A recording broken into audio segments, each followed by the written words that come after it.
Indonesia's national credo is unity in diversity, but what's happening here in the jungles of Aceh threatens to break the nation apart. Outgunned and outmanned, these guerrillas of the Free Aceh movement have fought for 23 years. Now Jakarta's determined to defeat them once and for all.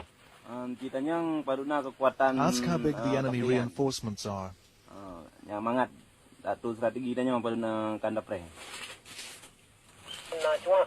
Do we have informers among the soldiers? There are 3. Their names are X, Y, and Z. Pass the word to Kamal Bati that we will strike together.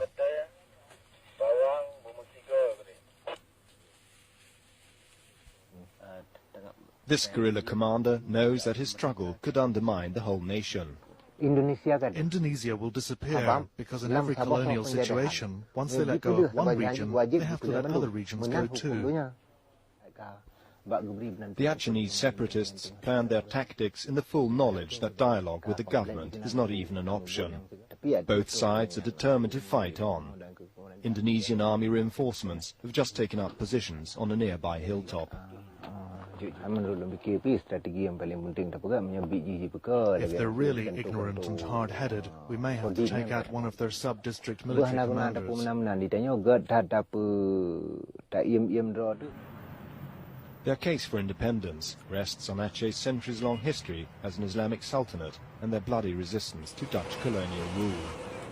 They're a proud people who see themselves as distinct. They deeply resent what they call Javanese occupation. Today, though, 150,000 Achenese have had to flee their homes because of the fighting and are living as refugees in their own land. These camps are hotbeds of Achenese nationalism. The Free Aceh flag is defiantly displayed. The camps have grown up around mosques where refugee children are taught Islamic values and a sense of their rich Achenese heritage. Theirs is a rich natural heritage too, with extensive tracts of forest, untapped tourist potential and a strategic location at the head of the Straits of Malacca. But most Achenese live in poverty, many in the shadow of the huge natural gas and oil plants, the region's greatest asset. One gas field alone earns the government $7 million every day. The problem, since 54 years of Indonesian exploitation, 99% of that richness has gone to Jakarta, and only 1%, even less than 1%, live in Aceh. The central government has done something worse than colonialists done in the past. The only solution for Aceh right now is to have a free sovereign state back. In the village of Simpang Jaya, we saw how the struggle for that sovereign state can cost lives. Those are the feet of my son. They're the feet of my son. Ranma's son Khairul was one of the number of villagers cutting timber in a remote logging camp high in the mountains. It was a dangerous area. Khairul and 3 of his friends died in the latest alleged massacre by Indonesian forces. 7 are still unaccounted for. Khairul was Ranma's eldest son, the family's breadwinner. The security forces warned the villagers here to keep quiet about the incident, and they're frightened. We were the only outsiders to witness its aftermath.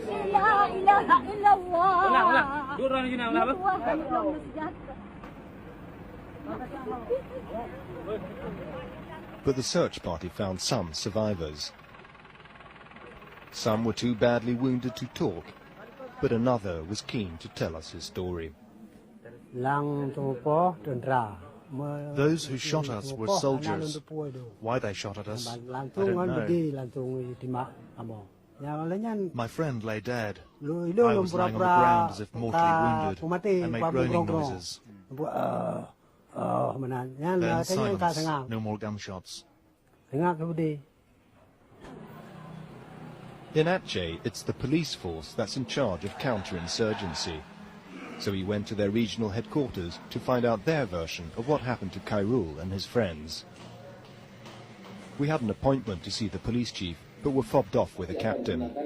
We asked him about the alleged human rights abuses and to explain police tactics. Another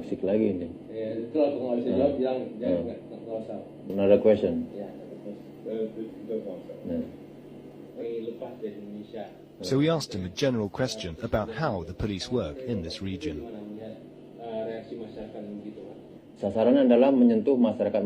Our target is to relate to the people living in the villages by giving guidance and assistance, and to maintain a safe community in villages and sub-districts in North Aceh.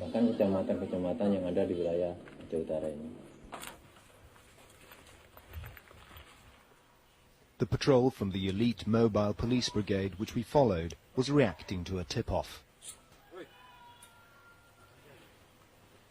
Most of these men aren't even from here.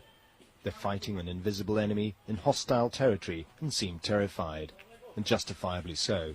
Many police have been killed this year.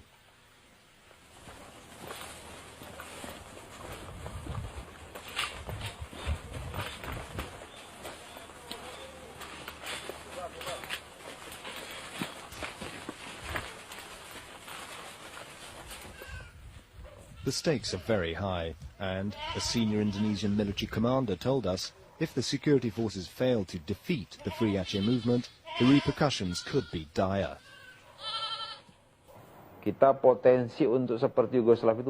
Potentially, we could end up just like Yugoslavia. We too consist of a variety of races, and it's entirely possible that we could end up like that. We have to be very, very wary of disintegration or breakup. So we have to keep Indonesia united so that it doesn't end up like Yugoslavia. Over the past few months, the conflict here has intensified. The security forces are finding it harder and harder to keep the separatists at bay. Rarely a day goes by without more shootings and killings.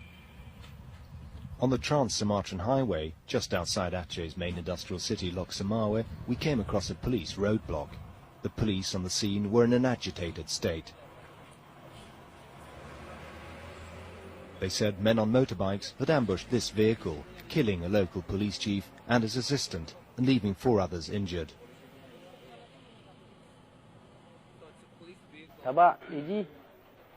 We will fight with our weapons, with our knives, with our hands if we have to. We will fight until the very last drop of blood, even if we have to die for freedom. We will die like martyrs.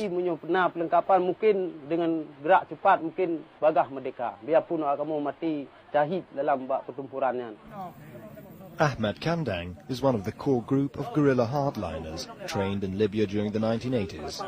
Held in awe by local villagers, he's at the top of the government's wanted list. It's the first time he's ever been interviewed. When we take control of our country, we will sweep out all Indonesian military and chase out all civil servants.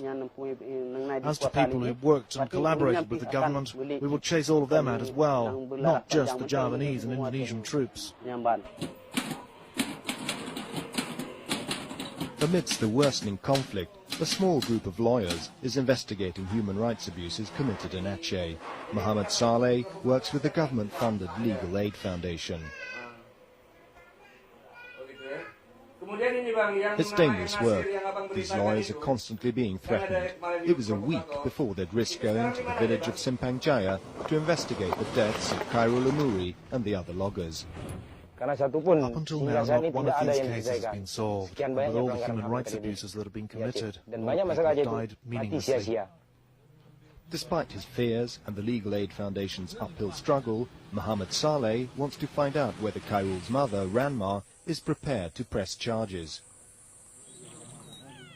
Up in their home, a few kilometers beyond Simpang Jaya, villagers have gathered for the wake.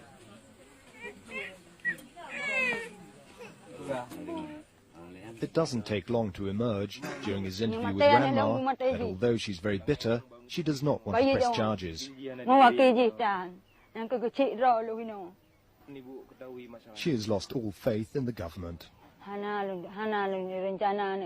Bila pelanggaran HAM di Aceh terus terjadi dan banyak makan human rights abuses in Aceh continue, akan ikut serta leading to more bantu killings, gerakan Aceh Merdeka itu sendiri then the families who've been bereaved will certainly be driven to support the Free Aceh movement. Merasakan pelanggaran HAM yang mereka alami.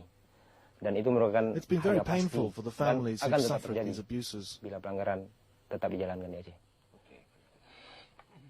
We, the young generation of today, will heal our nation which has been martyred under the acts of imperialist colonialist Java. Our struggle for independence means we will no longer be part of the colonial state. So are we now ready to fight faithfully like martyrs for an Islamic Achenese nation?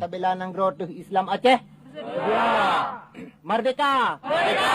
Merdeka! Merdeka! Barely trained female recruits are paraded in front of the villages by Commander Shafi. He makes capital of the way the Indonesian security forces are handling this conflict. This 18-year-old girl told us she joined the movement because her mother and brother had been beaten and tortured by the army. She said she feared for her own life.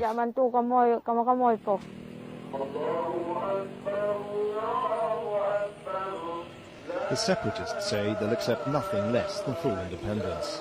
The government has firmly stated that it will never let go of Aceh. Unlike East Timor, it just can't afford to, economically or politically.